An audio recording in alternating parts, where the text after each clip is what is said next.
Turkish President Recep Tayyip Erdogan for his remarks over Kashmir during his bilateral visit to Pakistan recently. MEA spokesperson Ranveer Jaiswal has stated that India has lodged a strong protest with Turkey's envoy in New Delhi over Erdogan's remark. In fact, the Ministry of External Affairs has said that it would have been better if Pakistan's policy of using cross-border terrorism against India, which remains the biggest threat to the people of Jammu and Kashmir, had been called out. Remember, viewers, last week Erdogan had called for a dialogue between India and Pakistan over this particular issue. Erdogan had in fact also stated that this issue should be addressed according to a UN resolution, keeping in mind the aspiration of the people of Kashmir. This was his statement. This statement, of course, followed his talks with Pakistani Prime Minister Shehbaz Sharif. Meanwhile, viewers, let's in fact listen in to what exactly Ranveer Jaiswal has stated. We reject such objectionable comments on matters which are internal to India. We have lodged a strong protest with the Turkish ambassador in Delhi. Such unwarranted statements on India's territorial integrity and sovereignty are unacceptable. Jammu and Kashmir is an integral part of India. No other country has any locus standi to comment on it.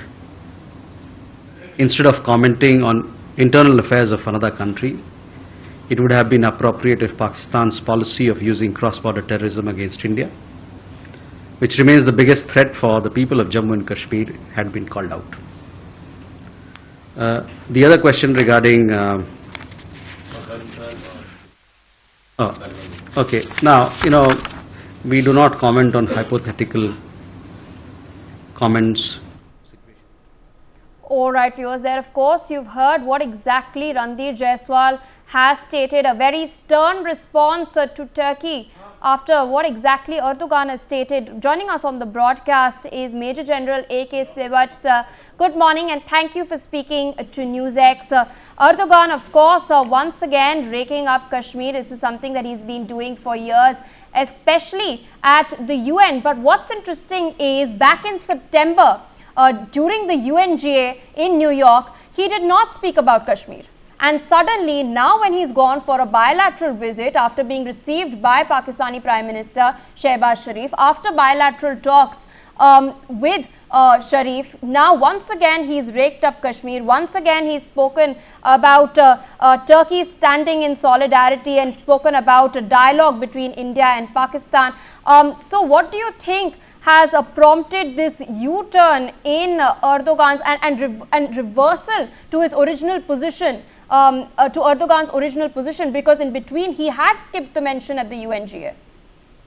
No doubt. See, as far as Erdogan is concerned, he has been consistently talking about the Kashmir issue on UN forum whenever he gets an opportunity. But of late, very rightly brought out that he did not bring it out. He again brought out this issue now, basically when he had met the Prime Minister of Pakistan, Shehbaz Sharif, in a bilateral discussion. But the point today is why he's trying to bring it out. He wants to become a champion of Muslim world. He knows the churning effect which has taken place in West Asia. Now the point is the way things are fanning out. Saudi Arabia, UAE, and they are joining together basically for reconstruction of Gaza. Whereas Turkey is feeling that it possibly is being isolated. That is can be a reason he just want to project that he's been always a messiah of the Islamic world. But the fact is that as of today, this point has been very clearly brought out. There is no issue as far as Kashmir is concerned. The point which is only left out is a portion which is illegally occupied by Pakistan, that is POJK and Gilgit-Baltistan, the one which they have been illegally occupying from 47 to 48, must come back to us. That's the only point. There is no third-party mediation, scope in this. We have been constantly bringing out this issue. On 26 October 1947, instrument of annexation was then signed by Maharaja Hari Singh unconditionally with India. And thereafter, the complete J&K is part of India. It is unfortunate that certain portion which is illegally occupied by Pakistan still remain that. But the resolution was already passed in Indian Parliament in 1994 that the complete J&K is part of India, and we must keep these 26 seats of the assembly always vacant for POJK. So the issue is, let the Erdogan say anything. He just wants to be showing that he's a champion of the Muslim world, but majority of the countries are not with him.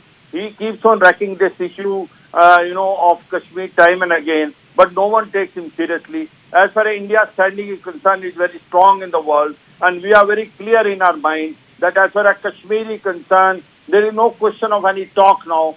Kashmir is an integral part of India. It was integral part of India. It is an integral part, and it will only always remain integral part of India. Only what is left is the illegally occupied POJK and Gilgit-Baltistan must come back. And the way situation is panning out, and way the situation is looking in Pakistan, where there is a turmoil, economic crisis, political instability, and you find the terrorism increasing day by day, there are chances of civil war taking place in Pakistan, and Pakistan disintegrating into four parts: Khyber Pakhtunkhwa, Balochistan, Sindh, and Punjab, and POJK and Gilgit-Baltistan, which is legally a part of India, joining India. And the reason is simple, because the people of POK and Gilgit-Baltistan now want to join with India, because they have seen the development our side of Jammu and Kashmir, and they feel that they have been always treated like a second-class citizen in Pakistan, and they have been denied all the basic rights. There is no water, there is no food for them, there is no pay allowance which they have got for last 2 years. So the question is very clearly, Erdogan statement will not make a difference. He just wants to become a champion, nothing more than that. And I'd like to ask you a quick follow-up to that as well. There has been a Pak-Turkey nexus that has been growing over the last couple of years. We'd seen just a few years back itself that Turkey had secretly helped Pakistan in setting up a cyber army camouflaged under a bilateral agreement, which was used in fact for domestic political goals as well as directed to attack US and India and undermine criticism leveled against the Pakistani establishment. So what do you think is Erdogan's fresh ploy? Erdogan is concerned, you are very right, because the relationship between Turkey and Pakistan are increasing military to military. You find that drones have been now given by Turkey to Pakistan. They are also saying the fifth generation fighter aircraft Khan may be also given by Turkey to Pakistan. There are a number of weapons which are being given, especially the state of art. Then as far as cyber warfare, which you were saying, very rightly that, as far as Turkey is concerned, they are trying to place certain surveillance equipment in POK and also in Pakistan to monitor basically the activities of even in Afghanistan. So that one should not take it lightly. But then there is no doubt, as far as Turkey is concerned, they are finding it that they can invest a lot of money in Pakistan, they can give a lot of weapons. But the question comes, is Pakistan in position to repay that? Can Pakistan economic permit them to pay back in case they buy a weapon system from Turkey? That is a mute question. But the fact is that this is a cause of concern. We have to keep an eye on this relationship between Turkey and Pakistan. And Turkey has a very, one can say a more advanced industrial military complex. It manufactures the best of the, you can say Kajicom drones. It also manufactures submarines. It manufactures ships. Also, it's producing now fifth generation aircraft. So India has to be alert as far as Turkey is concerned. But Turkey has been always taking a stand very close to Pakistan, stand as far as J&K is concerned, and we have to be alert. But in between, he may have changed it because he needs India help. But over and all, one can say that Turkey wants to become a messiah in the Muslim world. It wants a Muslim country to basically say that Turkey is the Messiah, and there is a challenge from Saudi Arabia, UAE, Oman, and all. That is a separate, basically Islamic, you can say, collusion, which is challenging Turkey, and Turkey is not being liked by any other nation other than few of them, maybe Malaysia, maybe Pakistan. But Turkey is trying to come out, and Erdogan. Remember, there are two factors. Erdogan is a part of NATO, but it is not part of EU, and Erdogan has been trying that the Turkey should join the EU, but they have not been given permission because majority of countries do not want Turkey to be part of EU, and Turkey has played a major role even in Syria. So Turkey, one can say, under Erdogan has to be taken with a lot of suspicion. As far as India is concerned, it has always taken a pro-Pakistan stand, and that is where we have to be very alert and alive. Indeed, we have to be cautious, as you've put it. Major General A.K. Sivach, I would like to thank you for joining us on the broadcast, of course, sharing your perspective. We are also being joined by Major General Sudhakar ji, another very erudite voice. Good morning. Thank you for speaking to NewsX. We've just heard from Major General Sivach as to why Erdogan would have made these statements. He's pointed out to the fact that we're seeing currently a ceasefire in the Middle East. We're seeing the United States pushing for peace between Russia and Ukraine as well. And we've seen efforts by Erdogan over the last couple of years to in fact boost his clout, perhaps as a mediator, especially as far as the Middle East conflict is concerned. So why do you think he's now made these statements in Pakistan? Because earlier in September 2024, he had skipped the mention of Kashmir at UNGA after many years. This is something that he's known for. Yep, yeah, good morning. Thank you for getting me. I'm just back from a long tour, and NewsX is something I don't have a heart to say no, regardless of my status. I just stepped into my house. I haven't heard General Sivach, his articulations, but the spirit of conversation, and Erdogan particularly, has to be understood in the larger perspective. He's a man whom you can brand under the heading of FOMO, fear of missing out. Okay, so look at it from that perspective. Also, he is a man, he is leading a nation, a historic nation of Ottoman Empire. Once upon a time, Turkey used to be a great superpower of the world. So he thinks that in 21st century, the status and the profligacy and its domination of that superpower status is continuing. So be that as it may, we know what Turkey is indulging in Syria. We all know that what politics it's playing with the European Union or the NATO country. Mind you, this is the NATO country which USA has declined to give F-35, and because Turkey has actually taken S-400 anti-air defense missile from Russia. So being a NATO, there are many complications. We all know that what has happened in Sweden and Denmark, how it is directly or indirectly implying to the security status of Turkey. So that apart, here is a man who's trying to, it can be drawn parallel with a children's behavior. A child will always try to draw attention. He's trying to draw attention. Please do not miss me out. I am also forming a very important segment and vertical of the world changing, evolving global order.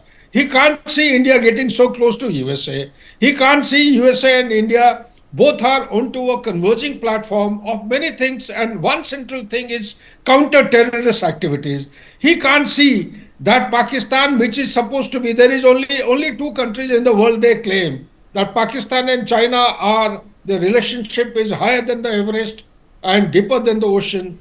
Here is another country which off and on, if he is being left out in the battle or in the global geopolitics, he will make noise and try to get closer to USA or be party or a stakeholder of very important things which are happening, particularly the summit or the meeting which is taking place in Riyadh. Also, in Munich, the European Union has got together, they have held a meeting. So this is all against the, to address the emerging situation, to bring about ceasefire in the Central Europe between Russia and Ukraine, as also to ensure ceasefire and ultimately return of peace and normalcy to Middle East. So he is being left out. This is my personal assessment, Pia. Also, if you allow me, I would like to highlight another important aspect. that as on today, the Mediterranean, unfortunately or fortunately, is devoid of the high density footprint presence of Russian naval resources. And with the peace talk coming about, or the Zelensky has been running around Erdogan for past couple of days to draw his attention, also to make statements which will destabilize or stop this Donald Trump's proposal of bringing ceasefire in the Central Europe as also Middle East, particularly Central Europe. So he is of the view, Zelensky is trying to advance the theory and the concept of ceasefire as has been conceived by Zelensky. Zelensky is a historical comedian, as we all know. He is a man who could have prevented this disaster and destruction to his men in Ukraine, but he is now running around how not to ensure a ceasefire which Donald Trump has promised the world order and the constituency of his domestic mandate, the mandate given by the domestic constituency. So no matter what he tries through Erdogan or anybody else, things are going to fall flat. He is a man who's been heard in the past also making anti-India statements, giving statements against our J&K. J&K is an inseparable part, and what needs to be redeemed as a military general, I feel, is that Pakistan occupied Jammu and Kashmir has to be taken back at all cost, sooner or later. Only then a befitting status of a clear-cut, well-defined India's map can be actually accepted by every Indian citizen. Erdogan cannot be ignored. He cannot be dismissed. At the same time, he cannot be taken with due cognizance in the changing global geopolitics, because behind every statement he makes, there is a malified intention of propping up or threatening or intimidating the stability with which India is emerging as a global power, as a bright spot, and with a resounding economic recovery that we have made after the COVID pandemic. Back to you, Pia. For more such videos, subscribe to the NewsX YouTube channel, hit the bell icon.